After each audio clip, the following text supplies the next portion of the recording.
As mentioned in my other video, OneSearch is not always the right place to be. And especially when you're doing things on specifically biblical studies, papers, in-depth research, exegeses on biblical passages, you probably need to be in the databases that focus on that. And so this video is going to discuss some of the special features and some of the sort of quirky things that happen in some of the religion databases. So we're going to click on databases, and this is the list of databases. As I mentioned, the ones that have the little icon are searched by OneSearch, some better than others. But when you search just the database, it's a much more focused on religion and Bible topics. ATLA is the oldest and biggest database of sort of biblical studies things. It's been around for years. I'm going to mention that later because there's some features of the database that are problematic because it's older. Today, we're going to search in the Bible and Religious Studies meta search because ATLA's in there, and also several other databases that have good resources for you, including I would highlight Old Testament abstracts and New Testament abstracts. So if you're doing biblical exegesis papers, this group of databases is the premier place to be and is going to give you the best research on this topic. So we're going to click on that, and we're going to, I'm hoping this, we're going to look here. And there are, I'm going to start off with a general pastoral topic and talk about a few things. And then I'm going to show you some things about searching specifically for biblical passages. And so this ATLA and some of the other databases, but ATLA itself is scholarly biblical information, but it also includes a lot of uh, journals, well, not journals, even more periodicals, magazines on ministry topics. So if you had a journal or magazine for Lutheran ministers, so it would have things about sermon preparation and teaching classes. They also have some magazines that are more oriented toward pastoral care. And so it's a combination of things. It's very scholarly and academic, but it also has a lot of ministry related topics that are written less scholarly and related. So I'm not ever going to use the peer reviewed button because that limits to scholarly items. And maybe you need that and on your biblical topics and you could do that. But a lot of times I leave it open because I want to see all the materials that we're going to get on this topic. But it is great for both the really scholarly academic and for the pastoral ministry, different ministries, youth, children's, all those kinds of things. This is a good place to be.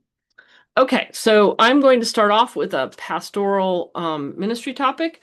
I'm going to be interested in chaplaincy to the elderly. And notice by doing this advanced search, I have options to search with alternative terms for the age group. So I'm going to pick that. If I don't like some of these terms, I can always take them out. And then I'm going to do chaplaincy. And notice the same thing happens, and I can decide if I like those or not like those. I do a search, and I am going to get a wide variety of topics. Notice that the first thing is in a language that I personally do not speak. And so you can filter, and over here you will see that one of the ways that you can filter is to language. And so this may be for some of you who speak another language, you may be thrilled to have something in your own original language or a language that you speak. But if you want to limit it, you can do that and you can apply that, and that will reduce the number of things. I will always look at this, look at search terms, see what kinds of terms they're using, and make sure that I have the best terms in my search.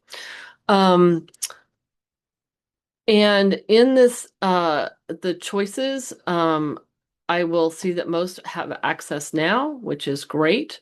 And you can limit by date. Most of the time for Bible and religion topics, we don't do a lot of date limiting because it doesn't change that much. But if you were doing something that maybe there's a new um, when HIPAA came in or something, and you were going to have new procedures, you might want to limit to those things.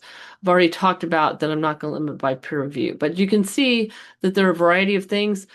And when I do source type, you can see that there are 450 magazines, but there are some, I mean, 450 academic journal articles, so it's still pretty academic, but there are some things in magazines and that are in here. And so this just shows you that this is a great place to find resources that are church ministry related topics. Now let's talk a little bit about doing a search for a biblical book. And so you can, let's clear all this out. You can just search I want to do a paper on Hosea 11. You could just search by that, and let's see what happens when we do that. Notice we get Hosea 11. That's great. We have 109 articles. This is Hosea 4 and Hosea 11. Hosea 11, again, Hosea 4 through 11. So this would be really great, wonderful resources. And I'm feeling pretty good. But I may also find, especially on books that are longer or bigger, that they're picking up the verse instead of the chapter. And so another way to search is by using this, and that makes an exact phrase. It has to have Hosea 11 next to each other. Notice if I do that, this article is going to drop out because Hosea and 11 are not next to each other. But it is a way that if you're finding that the results are kind of all over the place, that you may be able to get better results with this. When I do this, I get 84 results. Again, my English filter is still on this, so if I took that off, I'd have a little bit higher results, but I might not be able to read them. Um, uh, this time under source types, we're going to talk about a couple of things. Notice that the vast majority are academic journals. When you move into the more biblical-based things, that are going to be more academic journals and fewer magazines. Many of the journals are going to say that they are full text. Occasionally, you will have something that says request via interlibrary loan. That means that Milligan does not have it, and that we will get this article for you. This is a chunk of, actually, we're going to come back. Oh, this is a book. I need to do that. Sorry, we need to apply that. We're going to come back to books. And so for academic journal articles, notice we have just a huge number of them, and you don't see the request for interlibrary loan.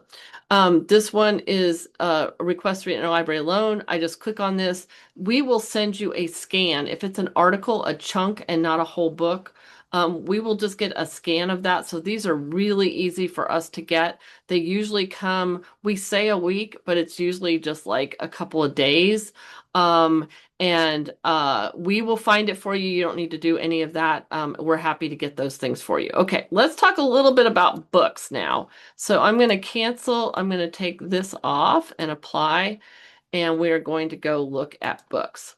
So I mentioned before that ATLA was a very, very old database. And when it was a book, it used to be in print. These were in books that you had to look in to see where your articles were. It's hard for us to even relate to this anymore. But when it moved online, they made some decisions about how the database would be set up. And there's some things that don't work, and we can't make them work better. So one of the things is if you find a book in ATLA, anytime you're in ATLA, if you find a book, it is going to tell you request via interlibrary loan, request via interlibrary loan, request during interlibrary loan, request during via interlibrary loan. And guess what?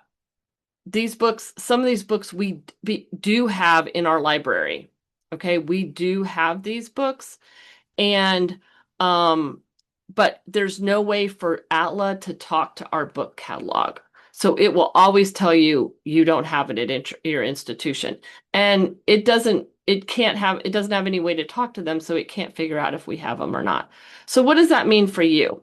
It means before you do an interlibrary loan request, just stop, see this title of the book, and you're going to take this, you're going to grab it, and you're going to go take it over here to our books and media and just take a little look and see if we have it. Um, and I'm gonna, and okay, let's see. This is really long. Sometimes I take out the first part of it. Keep the first part and take out the rest of it and put it in quotes so that I make sure I get the exact book I want. And we're just gonna see if we have this or not. And so we look at this and we run it in here. And when we do that, we find out that we have this as an ebook. So in ATLA, and in MetaSearch, it's saying, we don't have this book.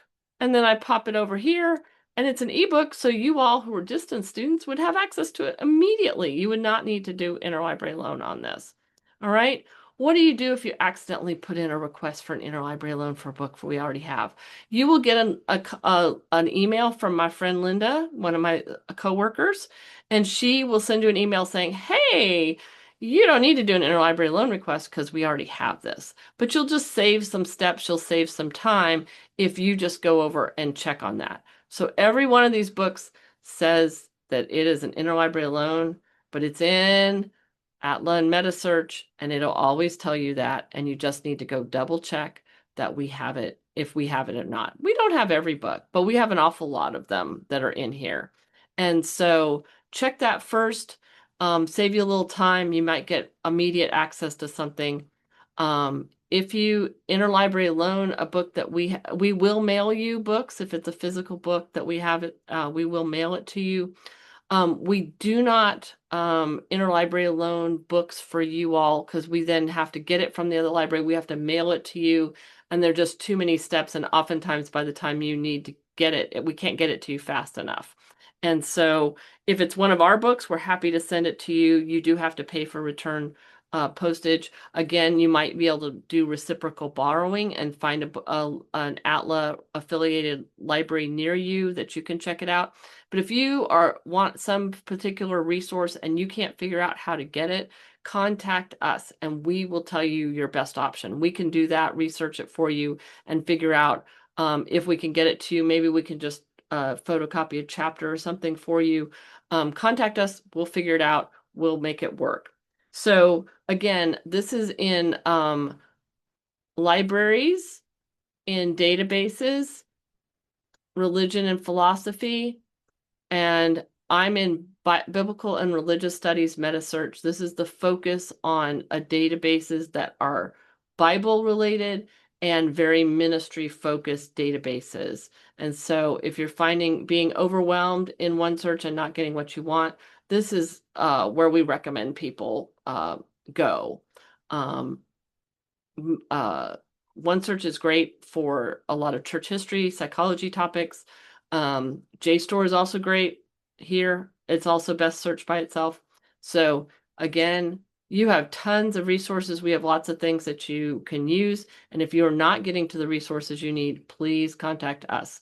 We will get you to the right stuff.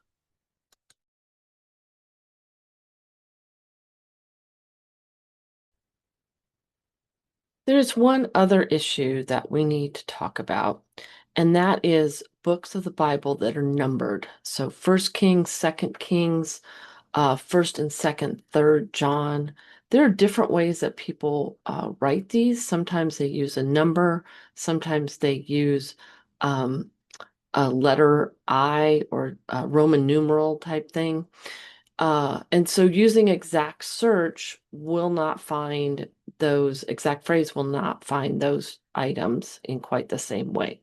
So I am going to suggest one thing. It can be problematic.